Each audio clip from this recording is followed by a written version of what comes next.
மகர ராசி நண்பர்களே, நிறைய உழைப்பு இருக்கும், நிறைய யோசனைகள் மனசில் இருக்குது. இது பண்ணலாம், அது பண்ணலாம், அப்படியாகும் இப்படியாகும், பலவிதமான சிந்தனைகள்.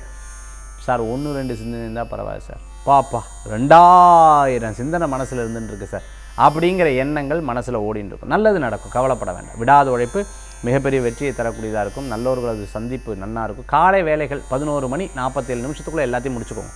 இன்றைய தினத்தில் மற்றதெல்லாம் அப்புறம் பார்த்துக்கணும் அப்படிங்கிற யோசனைகள் வச்சுக்கோங்க. சாயந்தரம் நேரம், மத்தியான நேரமெல்லாம் பிரயாணத்தை தவிர்த்துங்க. அதே மாதிரி இன்றைக்கி நிறையா பேர்த்த சந்திக்கிங்க. மத்தியானத்துக்கு முன்னாடி எல்லாத்தையும் சந்திச்சுறது உங்களுக்கு ஒரு பெரிய வெற்றியை தரக்கூடியதாக இருக்கும் மகர ராசி நேயர்களுக்கு. மற்றபடி இன்றைய தினத்தில் ஏதேனும் ஒரு புது விஷயங்கள் எல்லாம் காலை நேரங்களில் எடுத்து பண்ணிருந்தா உங்களுக்கு சக்ஸஸ் ஏற்படுத்தி கொடுக்கும். கல்யாணத்துக்கு போகிறது, ஃபங்க்ஷனுக்கு போகிறது, விசேஷங்களுக்கு போய் எனக்கு பாரு ரெஸ்பெக்டை கொடுக்கல பாரு, பேசவே இல்லை. முன்னாடி பார்க்குறா, இப்படியே நடந்து போகிறா, பட் பேசவே இல்லை.